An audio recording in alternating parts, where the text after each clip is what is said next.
सबको मेरा प्रणाम है, नमस्कार है प्यारे बच्चों। अभी आप लोग देख रहे होंगे, मैं पिछले 3 घंटे से देख रहा हूं कि फिजिकल प्रोटेस्ट शुरू हो चुका है।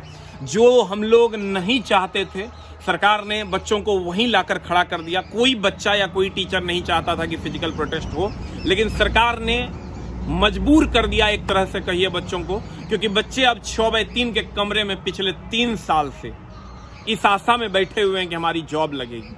प्यारे बच्चों, अभी मैं अपने गांव में हूं, चूंकि मेरी तबीयत बहुत ज़्यादा ख़राब हो गई और एमपी मलेरियल पैरासाइट था, तो कहीं ना कहीं से सर 101, 102, 103 तक फीवर रहने लगा। और वहाँ मेरा कोई है नहीं, मैं अकेले रहता हूँ फ्लैट में, तो मम्मी ने जिद किया और मैं यहाँ आया।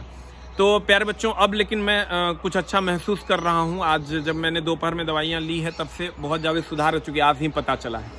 प्यारे बच्चों, मैं पिछले 3 घंटा से देख रहा हूँ, मेरे दोनों मोबाइल की बैटरी खत्म हो गई देखते देखते। बच्चे हिलने का नाम नहीं ले रहे हैं। ये कोई नहीं चाहता था, इवन मैं सही बताऊं तो टीचर भी नहीं चाहते थे कि फिजिकल प्रोटेस्ट हो, और ना ही बच्चे चाहते थे कि हम रोड पर उतरे। उनका एक ही मन था कि हमें 2 वक्त की रोटी के लिए एक छोटा सा रोजगार दे दो, हमें भी बादाम खाने का हक है, हमें भी कोट पहनने का हक है, हमें भी शादी करने का हक है, हमें भी अपनी जवानी को जीने का हक है। उसके लिए उसको रोड पर आने के लिए मजबूर किया इस सरकार ने। और जब बच्चे मजबूर हो गए तो कहीं ना कहीं से सर ये आंधी उठनी ही थी। आज न कल हम लोग बहुत कोशिश किए कि ट्विटर के माध्यम से, डिजिटल प्रोटेस्ट के माध्यम से ये बातें सॉर्ट आउट हो जाए, लेकिन नहीं हुआ। तो फाइनली समझिए कि आखिर कोई क्या कर सकता है। जब आप मानने के लिए तैयार ही नहीं होइएगा तो संभव नहीं है किसी भी चीज को रोक पाना। और प्यारे बच्चों, आप ये समझिए कि हमारा पूरा साथ आपके साथ था, है और रहेगा, क्योंकि आपके बिना हम लोग नहीं हैं। और हमारे बिना आप हो सकते हैं, लेकिन आपके बिना हम लोग नहीं हैं। ये बात हम बहुत अच्छे से जानते हैं, इसलिए हमारा पूरा सपोर्ट आपके साथ है। मैं अभी गांव में, चूंकि पापा का भी तबीयत बहुत ज़्यादा खराब है, अभी मैं जब आया हूँ, अभी समझिए कि पापा 2 से 3 दिन हो गए हैं और पापा अभी तक उठे नहीं हैं। इतनी ज्यादा पापा की तबीयत खराब है। आप लोगों को लगता होगा बहुत सारे बच्चे अलग अलग टाइप की बातें बोलते हैं, लेकिन पापा अभी सो रहे हैं। अभी समझिए कि तबीयत खराब होने के कारण जो है हम यहाँ आना पड़ा हमको। एक तो मेरी तबीयत खराब, ऊपर से पापा की तबीयत खराब, तो इसलिए मुझे आना पड़ा। और समझिए कि बहुत सारे लोग अलग अलग बातें बोल रहे हैं कि शायद टीचरों ने अपना सपोर्ट पीछे ले लिया। प्यारे बच्चों, मेरी सबसे बात हुई है, मेरी खान सर से भी बात हुई, विपिन सर से भी बात हुई, किसी ने आपसे सपोर्ट पीछे नहीं लिया है। और ऐसा कुछ नहीं है कि टीचर डर गए हैं। हाँ, वो बात अलग है मेरे प्यारे बच्चों की, सरकार ने ये गाइडलाइन सबको दिया है कि कोई भी अगर कुछ ऐसा करते हैं तो उसके खिलाफ एक्शन लिया जाएगा। तो सारे यूट्यूब को डिलीट कर दिया जाएगा, ये धमकियां सरकार दे रही है। लेकिन हम लोग इससे डरने वाले नहीं हैं। ऐसा कुछ नहीं है कि हम लोग इससे डर जाएंगे और डर के तुम्हारा साथ देना छोड़ देंगे। प्यारे बच्चों, जब हमारे पास तो रोजगार तब तक है जब तक बच्चे हमारा साथ दे रहे हैं और जब तक हम बच्चों के लिए कुछ कर पा रहे हैं। और अगर ऐसा हम नहीं कर पा रहे हैं तो हमारा तो रोजगार ही छीन जाएगा। और प्यारे बच्चों, आप ही समझिए, बहुत सारे लोग अलग अलग टाइप की बातें करते हैं कि आप लोग सर साथ नहीं दे रहे हैं, बहुत सारी बातें। हमने सारे टीचरों से बात की, सारे टीचर आपके फेवर में हैं। अगर आप बिलीव कीजिए कि ऐसा कोई टीचर होगा जो सरकार के फेवर में हो और स्टूडेंट के फेवर में नहीं हो, ये सोचने वाली बात है सर। आप ही ने किसी भी टीचर के चैनल को वहां तक पहुंचाया जहां तक उसकी प्रतिभा थी। तो प्यारे बच्चों, आप ही समझिए कि आप जबरदस्ती की हम किसी अपने आप को ये कह दें कि हम आपसे अलग हैं, तो ये कहीं से भी शोभा हमको नहीं देगा या किसी टीचर को नहीं देगा। हम लोगों का पूरा साथ आपके साथ है। समझिए, पिछले 3.5 घंटे से जब मैं ये वीडियो बना रहा हूं तो राजेंद्र नगर टर्मिनल जाम है। सरकार को ये बातें सुननी पड़ेगी। इसी बात का डर था, सही पूछे तो डर था कि अगर बच्चे रोड पर आ गए तो ईंट से ईंट बजा देंगे।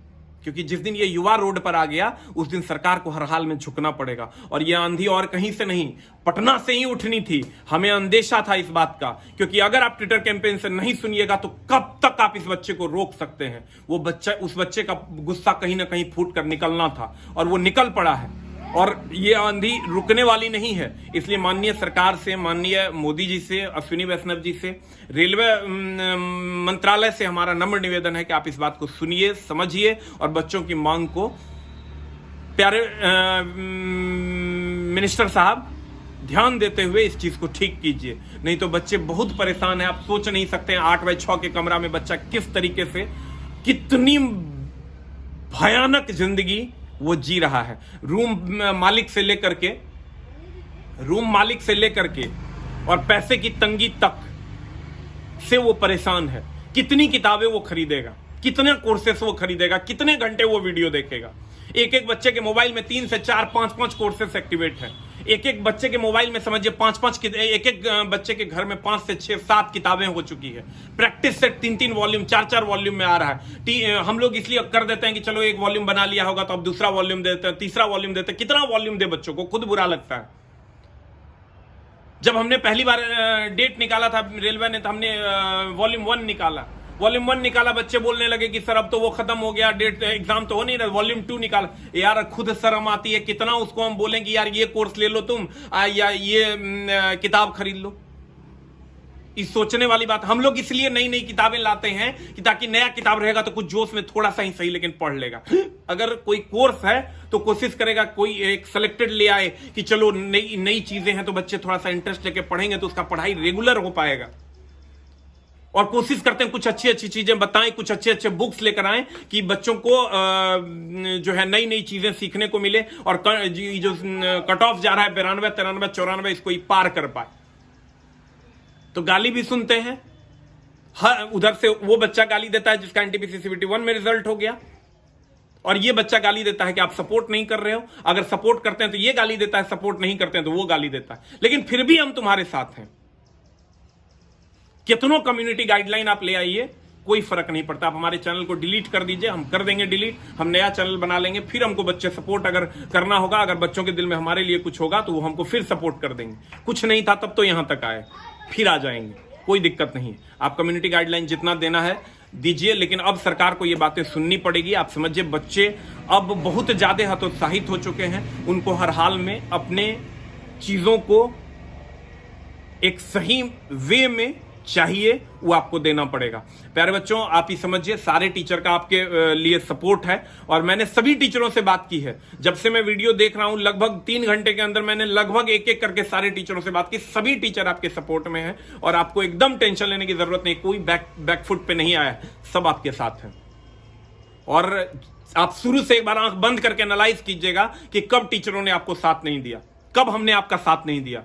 एकदम हर हाल में आपका साथ देने के लिए हम लोग तैयार हैं और साथ देंगे। आप लोग सर एकदम आपकी मांगे जायज है तो सरकार को माननी ही पड़ेगी। अभी और भी नोटिस आया है कुछ सीबीटी 2 के लिए, ग्रुप डी के में सीबीटी 2 होगा तो उस पर भी बात करेंगे सर। लेकिन अभी फिलहाल कोशिश कीजिए सर खुद को एक सही दिशा में ले जाने के लिए, और रेलवे मिनिस्टर से भी नम्र निवेदन है कि आप भी सही दिशा में चलिए। Thank you very much, love you all, नमस्कार।